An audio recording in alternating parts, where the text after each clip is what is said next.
भाई हमारे देश में एक हवा बनाई जा रही है कि जो भी नेपाल के अंदर हुआ था वो हमारे देश में भी होना चाहिए। भाई मैं कसम से बोल रहा हूँ कि मैं कभी नहीं चाहूँगा कि हमारे देश के पार्लियामेंट को जलाया जाए, और मैं कभी नहीं चाहूँगा कि हमारे देश के सुप्रीम कोर्ट को जलाया जाए। मैं कभी नहीं चाहूँगा कि जितने भी हॉस्पिटल है, जितने भी होटल्स है और एम्बुलेंस है उसको जलाई जाए। जैसे हिल्टन होटल को जिस तरह से नेपाल ने जलाया है, मैं कभी नहीं चाहूँगा कि यहाँ पे इंडिया में ऐसी सिचुएशन आए। क्यों हम लोग अपना प्रॉपर्टी का नुकसान कर रहे हैं? इसमें तो हमारा ही नुकसान है ना यार। मैं कभी नहीं चाहूँगा कि क्रिमिनल्स की जेल को तोड़ा जाए और सारे के सारे क्रिमिनल्स सड़कों में आए इंडिया की, और बंदूक लेके वो लहराए, लोग को लूटे और बैंक से लेकर सब कुछ लूटने शुरू कर दे। मैं कभी नहीं चाहूँगा कि हमारे देश के बच्चे यूनिफॉर्म पहन के और खड़े होकर उन पे गोलियाँ ही बरसाई जाए। कभी नहीं चाहूँगा कि लोग के ऊपर वायलेंस हो।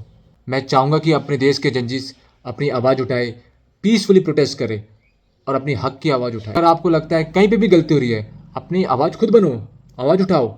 अगर आप आज के टाइम पुलिस स्टेशन में जाओगे, दोनों तरफ से पैसा खाते, आप उसको वीडियो बनाओ या सोशल मीडिया में अपनी आवाज़ उठाओ। अगर आप सड़क में जाते हो, अगर आपका चालान होता है, अगर आपकी गलती है तो चालान भरो, सेटिंग करने की मत सोचो। सिविक सेंस हमारे देश में होनी चाहिए ना। जब भी हमारे देश में एक्सीडेंट होता है हम पहले सोचते हैं कि पहले उनकी वीडियो बनाई जाए। कभी नहीं चाहूँगा कि ऐसा हो। इतनी भी बड़ी बड़ी कंपनी है, वो सबसे पहले सोचती है कि अगर टेंडर पास कराना है तो अंडर द टेबल पैसा वैसा दे दो भाई, तब तुम्हारा टेंडर पास हो जाएगा। आपके अंदर वो चेंज आना चाहिए।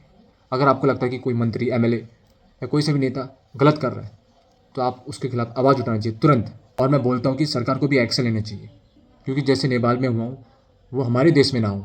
आपको एक सिस्टम बनाना पड़ेगा ताकि लोग को जस्टिस मिले। अगर कोई भी क्राइम हो रहा हो तो उसे जस्टिस मिले और पुलिस भी उसका सपोर्ट करे। जहाँ पे गरीब इंसान मरना शुरू होगा और जिसको भी जस्टिस नहीं मिला वो सोचेगा, सड़कों पे आने की जरूर सोचेगा। मैं कभी नहीं चाहूँगा कि अपने देश को जलता हुआ देखना, और मैं कभी नहीं चाहूँगा कि हमारे देश के लोग सड़कों पे आए और मरे। सरकार को भी सबक सिखाना चाहिए और जनता को अपनी रिस्पॉन्सिबिलिटी लेनी चाहिए, नहीं तो बाद में बहुत दिक्कत हो जाएगा। क्या बोलते हो आप?